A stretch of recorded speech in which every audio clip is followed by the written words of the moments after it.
여러분들 그림을 하나 보여드리고 하겠습니다. 이 그림이 예전에 한 번 정도 보여드린 적이 있는 것 같은데, 이 그림의 제목은 장님 코끼리 만지기라는 그림입니다.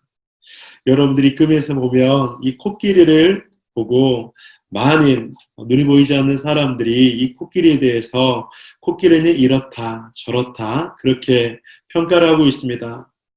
눈이 보이지 않는 장님들이 코끼리를 만나게 되었습니다. 그러면서 코끼리에 대해 설명을 하는데, 코끼리의 코를 만진 장님은 자신 있게 말합니다. 코끼리는 뱀처럼 길다랗게 생겼어. 코끼리의 귀를 만진 장님은 코끼리는 수검처럼 부드러워. 그렇게 이야기를 하는 것이죠. 코끼리의 뿔을 만진 장님은 큰 소리로 외칩니다. 코끼리는 창처럼 날카롭게 생겼어. 코끼리의 튼튼한 다리를 만진 장님은 코끼리는 나무처럼 단단해, 튼튼해. 코끼리의 딱딱한 배를 만진 장님은 코끼리는 벽돌처럼 까칠까칠하고 단단해. 코끼리의 꼬리를 만진 사람은 코끼리는 밧줄처럼 생겼어. 이렇게 이야기를 한다고 하는 것이죠. 성도님들, 지금 코끼리를 보고 말한 사람들의 말은 어떻습니까? 맞을까요? 틀릴까요? 틀리지 않을 수 있습니다. 하지만 틀리지 않다는 말이 큰 함정이 될 수도 있다고 하는 것이죠. 우리는 코끼리의 완성된 사진을 보고 말하기 때문에 코끼리를 보며 정의할 수 있습니다. 하지만 코끼리의 완성된 사진을 보지 못한다면, 우리가 일부만 보게 된다면 우리는 코끼리를 보며 서로 다른 설명을 할 수 있게 된다고 하는 것입니다. 2021년 더모든교회 첫 주일 말씀을 준비하면서 저는 이런 생각을 해보았습니다. 우리 공동체가 2021년에는 더욱더 행복한 신앙 공동체가 되기 위해서, 행복한 신앙생활의 원리를 발견하기 위해서 하나님을 더욱더 깊이 알아갔으면 좋겠다. 왜냐하면 하나님을 극히 일부만 알고 하나님에 대한 잘못된 지식을 가지고 있으면 우리는 장님이 코끼리를 만지며 자신이 만진 코끼리가 전부인 것처럼 하나님을 오해할 수도 있고, 하나님의 성품에 대해서, 하나님의 인격에 대해서, 하나님의 사랑에 대해서, 하나님의 은혜에 대해서 우리는 다 헤아릴 수 없기 때문입니다. 그런 오해는 하나님께서 우리를 신앙 안에서 주시는 기쁨과 자유를 누리지 못할 수 있게 되기 때문이라고 하는 것이죠. 여러분들 이런 질문 해보셨습니까? 하나님이 계시다면 세상엔 왜 늘 전쟁과 어두움이 가득한 것일까? 하는 일마다 잘 안 됩니다. 건강도 좋지 않습니다. 왜 그런 것입니까? 아무래도 하나님은 저에게 벌을 주시는 것 같습니다.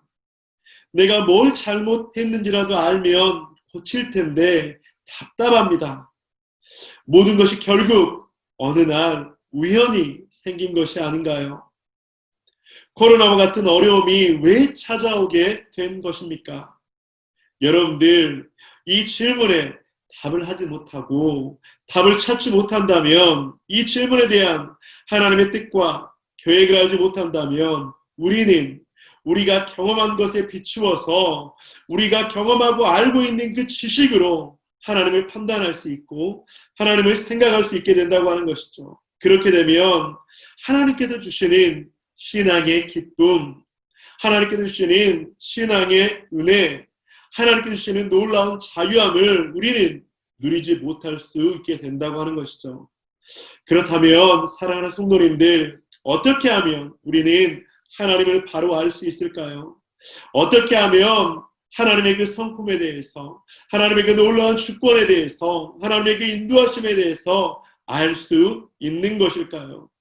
어떻게 하면 신앙생활을 하면서 기쁨의 신앙생활을 할 수 있고, 어떻게 하면 신앙생활을 하면서 자유함의 신앙생활을 누릴 수 있는 것일까요? 웨스트민스터 소교리 문답 11문에서는 그에 대한 중요한 통찰을 주고 있습니다. 웨스트민스터 소교리 문답 11문에서는 이렇게 질문을 하고 있죠. 하나님의 섭리는 무엇입니까? 하나님의 섭리는 하나님이 지극히 거룩하고 지혜롭고 능력 있게 모든 피조물과 피조물들의 모든 행동을 보존하시며 통치하시는 것입니다. 이렇게 말씀을 하고 있다고 하는 것입니다. 하나님께서 거룩하고 지혜롭게 능력 있게 모든 피조물과 피조물들의 행동을 어떻게 하신다고 말씀하고 있습니까? 보존하시고 통치하신다고 하는 것입니다. 보존은 멈추지 않고 상하지 않고 부패하지 않고 원래 만든 그 형상을 유지하게 한다는 것입니다. 하나님의 형상으로 지음받은 자신의 백성을 버려두지 않으시고 지키시고 보호한다고 하는 것입니다. 또한 통치하신다고 말씀하고 있는데 통치는 무엇입니까? 통치한다는 것은 다스린다는 것입니다. 직접 인격적으로 간섭하시고 일하신다고 하는 것이죠. 즉 하나님께서는 자신의 백성을 섭리 가운데 두고 계시면서 보존하시고 통치하시고 계신다고 하는 것이죠.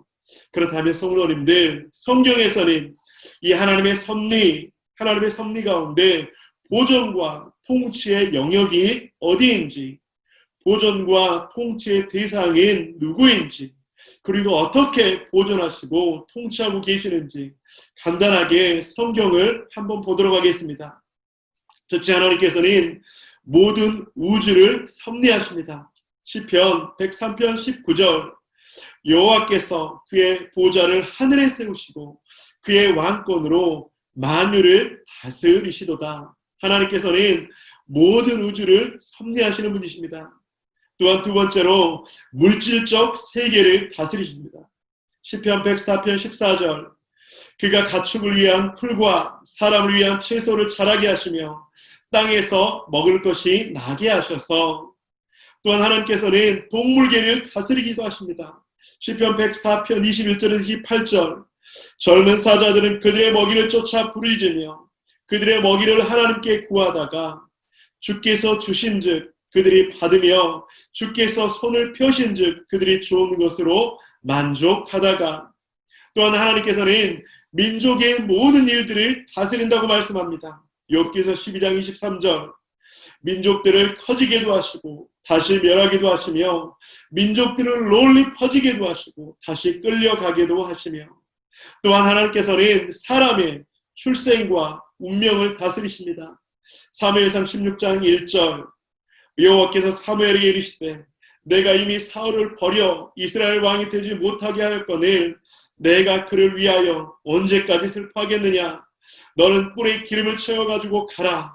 내가 너를 베들레헴 사람 이새에게 보내리니 이는 내가 그의 아들 중에서 한 왕을 보았느니라 하시는지라. 또한 인간의 성공과 실패를 다스리기도 하십니다. 시편 75편 6절에서 7절, 물은 높이는 일이 동쪽에서나 서쪽에서 말미암지 아니하며 남쪽에서도 말미암지 아니하고 오직 재판장이신 하나님이 이를 낮추시고 저를 높이시느니라. 또한 하나님께서는 우발적으로 일어나는 듯한 사소한 사건도 다스리시는 분이십니다. 잠언 16장 33절, 제비는 사람이 뽑으나 모든 일을 작정하기는 여호와께 있느니라. 또한 하나님께서는 의인을 보호하십니다. 시편 5장 12절, 여호와여 주는 의인에게 복을 주시고 방패로함 같이 은혜로 그를 호위하시리이다. 또한 하나님께서는 악인의 적발과 형벌을 다스리십니다. 시편 11편 6절, 악인에게 그물을 던지시리니 불과 유황과 태우는 바람이 그들의 잔의 소득이 되리이다. 또한 하나님께서는 하나님의 백성의 필요를 공급하십니다. 신명기 8장 3절, 너를 낮추시며 너를 줄이게 하시며 또 너도 알지 못하며 내 조상들도 알지 못하는 만나를 내게 먹이신 것은 사람이 떡으로만 사는 것이 아니요 여호와의 입에서 나오는 모든 말씀으로 사는 줄을 내가 알게 하려 하심이니라. 또한 하나님께서는 기도의 응답을 하신다고 말씀합니다. 역대하 13장 13절, 기도하였으므로 하나님이 그의 기도를 받으시며 그의 간구를 들으시사 그가 예루살렘에 돌아와서 다시 왕위와 함께 하시며 므낫세가 그제서야 여호와께서 하나님이신 줄 알았더라. 사랑하는 성도님들, 하나님께서는 이 세상 모든 천지 만물을 다스리시고 통치하시고 보존하십니다. 하나님께서는 하나님의 백성의 모든 일들을 주관하시고 인도하시고 통치하시고 보존하시고 다스린다고 하시는 것이죠. 그런데 여기서 이런 질문을 한 가지가 할 수 있습니다. 보존하시고 통치하시는 하나님께서는 우리가 원하고 이해하는 방식으로 통치하실까? 여러분들, 하나님께서 이 모든 것들을 섭리하시는데 그 섭리의 방법 가운데 보존과 통치를 하시는데 과연 하나님께서 보존과 통치를 하실 때 우리들이 이해할 수 있는 방법으로, 우리들이 납득될 수 있는 방법으로만 보존하시고 통치하실까요? 절대 그렇지 않다고 하는 것이죠. 대한민국의 고양시 안에 있는 신앙생활을 하는 성도들만 있다면 고양시에 맞는 방법을 사용하시겠지만 온 인류를 보존하시고 통치하시는 하나님께서는 때로는 우리가 이해할 수 없는 하나님의 방식과 방법으로 보존하시고 통치하신다고 하는 것이죠. 그래서 우리는 종종 이런 고백을 합니다. 도저히 이해가 안 되고 납득이 안 되는 상황, 그런데 시간이 지나서 우리는 어떤 고백을 하게 됩니까? 그 모든 것이 하나님의 섭리였다. 하나님께서 최고의 방법으로 보호해 주셨구나. 함께해 주셨구나. 이것이 하나님의 섭리이자 하나님의 섭리의 방식이라고 하는 것입니다. 어떻게 무한한 사람이 유한한 하나님의 섭리의 방식을 이해할 수가 있겠습니까? 그런데 우리는 하나님의 섭리를 오해할 때가 많이 있습니다. 인과응보, 권선징악, 사필규정이라는 것처럼 즉 선과 악이 만물의 기준이 되어서 죄를 지으면 벌을 받고 선한 일을 하면 언젠가는 선한 결과가 자신에게 온다는 이런 생각들. 하지만 이것은 유교주의적, 불교적인, 천주교적인, 기복적인 사고의 발상이고 성경적이 아니라고 하는 것입니다. 서양 철학 가운데 공리주의 사상이라는 것이 있습니다. 최대 다수의 최대 행복이라고 말합니다. 선의 기준이 하나님이 아닌 인간이기 때문에 잘못된 것이죠. 우리의 선의 기준이 사람일까요? 우리는 하나님과를 배웠는데 우리는 하나님께서 원하시는 것이 이루어지는 것, 이것이 바로 선한 것이라고 하는 것입니다. 우리는 착하다, 바르다의 개념이 있습니다.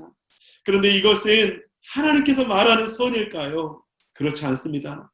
남에게 베풀 줄 알고 남의 도울 줄 알고 남의 물건을 훔치지 않고 현행법을 어기지 않으면, 남을 미워하지 않으면, 남을 해하지 않으면 이것을 선이라고 학습하고 생각해 왔는데, 즉 도덕적인 윤리적인 모습을 선이라고 생각해 왔는데 이것은 지극히 인간 중심적인 생각이라고 하는 것이죠.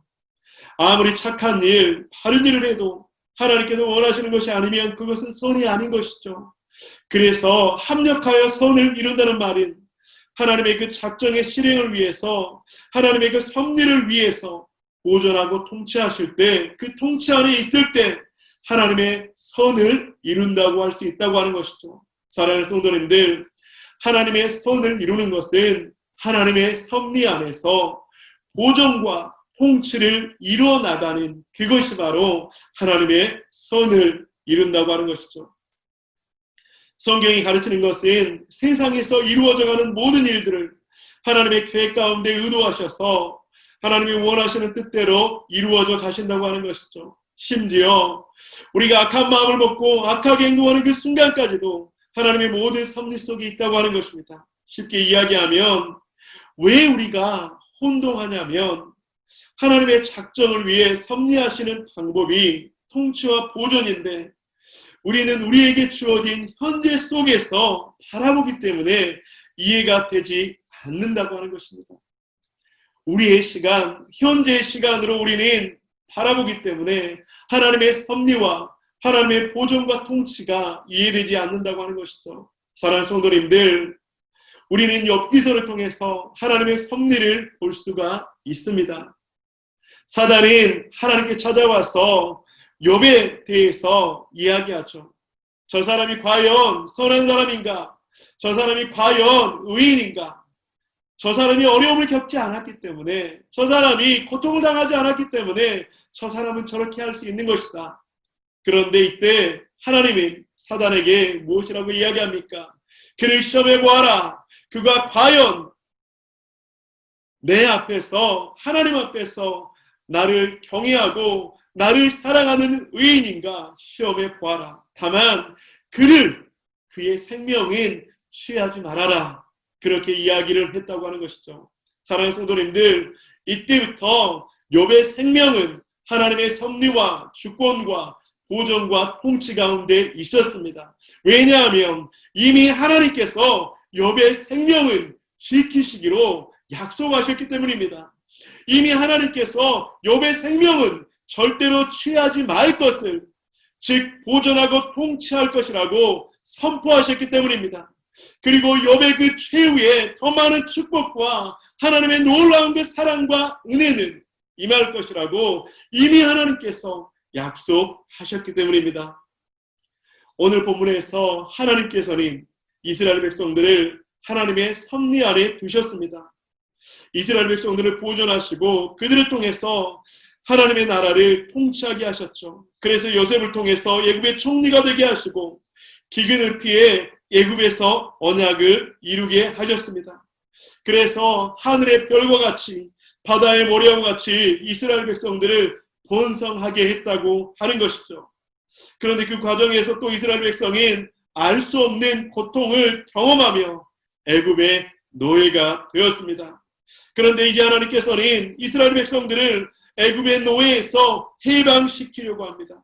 하나님께서는 이스라엘을 애굽에서 탈출시키고 하나님께서 약속하신 젖과 꿀이 흐르는 땅으로 인도하려고 한 것이죠. 그런데 여기까지는 참 좋았습니다. 괜찮았습니다. 노예 생활도 끝인 것 같았고 이제 더 이상 힘들게 일하지 않고 이제 앞으로는 좋은 일만 생길 것 같았습니다. 하나님께서 보내신 모세는 능력도 있는 것 같았고 하나님께서 보내신 모세는 애굽의 바로왕도 꺾을 수 있을 것 같은 그런 능력 있는 사람이었다고 하는 것이죠. 이제는 고생 끝이고 행복 끝이라고 애굽의 노예로 있는 이스라엘 백성들은 그렇게 외쳤을 것입니다. 그런데 어찌된 일입니까? 그들 앞에 홍해가 가로막혀 있습니다. 사랑하는 성도님들, 이스라엘이 애굽을 나온 것이 잘못된 일입니까? 하나님의 뜻이 아니었을까요? 하나님의 인도하심이 하나님의 계획이 아닌 것이었을까요? 모세가 하나님의 말씀을 잘못 알았을까요? 이스라엘 백성들이 애굽에서 나온 것이 과연 하나님의 뜻이 아니었을까요? 여러분들 결코 그렇지 않습니다. 이스라엘 앞에 놓여 있는 홍해는 갈라져야 할 홍해이고 이스라엘 앞에 있는 홍해는 모세가 이스라엘 백성들과 함께 건너가야 할 그런 홍해였다고 하는 것이죠. 이스라엘 앞에 있는 홍해는 하나님께서 해결해 주실 하나님의 능력이 드러나고 하나님의 영광이 드러나고 하나님의 놀라운 주권이 드러날 하나님의 보존과 통치를 행하실 바로 그런 홍해였다고 하는 것이죠. 언제나 우리들에게는 홍해와 같은 일들이 있을 수밖에 없고 홍해와 같은 수많은 어려움과 고통도 함께 한다고 하는 것이죠. 그런데 이때 이스라엘 백성들은 어떻게 반응해야 했을까요? 우리가 잘못 왔습니다. 우리의 길은 잘못된 길입니다. 왜 우리의 길을 우리를 여기까지 끌고 왔습니까? 아니에요, 여러분들. 홍해가 문제가 아니라 하나님의 섭리가 잘못된 것이 아니라 하나님의 보존과 통치가 사라진 것이 아니라 이때 이스라엘 백성들에게 필요한 신앙의 고백은 무엇이겠습니까? 하나님의 그 섭리 가운데 우리를 인도해 주셨습니다. 하나님의 그 섭리 가운데 우리를 보존하고 통치해 주셨사오니 우리 앞에 가로막힌 이 홍해를 주님께서 갈라 주옵소서. 하나님의 그 영광이 드러나게 하여 주옵소서. 바로 이것이 이스라엘 백성들이 주님 앞에 고백해야 될 외침이 아니었을까요? 오늘 본문의 13절 모세가 백성에게 이르되 너희는 두려워하지 말고 가만히 서서 여호와께서 오늘 너희를 위하여 행하시는 구원을 보라. 너희가 오늘 본 애굽 사람을 영원히 다시 보지 아니하리라. 여호와께서 너희를 위하여 싸우시리니 너희는 가만히 있을지어다. 아멘. 2021년 더모듬교회 성도님들의 모든 가정에 이런 홍해가 갈라지는 역사가 일어나기를 간절히 축복합니다. 홍해가 가로막을 때 두려워하지 말고 홍해가 가로막을 때 하나님을 더욱더 바라보십시오. 하나님을 더욱더 의지하십시오. 우리를 위해서 일하시는 하나님을 바라보시기를 소망합니다. 우리를 위해서 싸워주시는 하나님을 기억하시기를 소망합니다. 우리를 위해서 일해주시고 보호해주시는 하나님을 경험하시기를 간절히 축복합니다. 너희는 가만히 있을지어다 우리 공동체에 이런 은혜가 있기를 주님의 이름으로 간절히 축복합니다. 말씀을 마무리하도록 하겠습니다. 하나님의 섭리는 보존과 통치로 우리 가운데 역사할 것입니다. 보존하시고 통치하시는 하나님께서는 절대로 실수하지 않으시는 신실하신 하나님이십니다. 그 하나님께서 우리를 위해서 대신 싸우시고 승리있게 하실 줄 믿습니다. 두려워하지 말고 하나님께서 행하실 일들을 더욱더 기대하는 저와 여러분들 되시기를 간절히 축복합니다. 우리 사랑하는 더보듬의 가족 여러분, 2021년 대망의 새해가 밝았습니다. 올 한 해 우리 공동체 가운데 이런 홍해가 없게 하여 주옵소서. 그렇게 기도하는 것이 아니라 이런 홍해가 우리들의 공동체 가운데, 때로는 우리의 가정 가운데, 때로는 우리의 직장 가운데, 때로는 우리의 삶 속에서 이런 홍해가 있을 때 내가 그때 주님을 더욱더 바라고 주님을 더욱더 의지하며 이 홍해를 갈라 주옵소서. 이 홍해를 갈라주셔서 주님의 놀라운 일들을 경험하게 하여 주옵소서. 그렇게 기도하시는 저와 여러분 되시기를 간절히 축복합니다. 우리 시편 72편 14절 우리 함께 한 목소리 읽도록 하겠습니다. 나는 항상 소망을 품고 주를 더욱더욱 찬송하리이다. 아멘.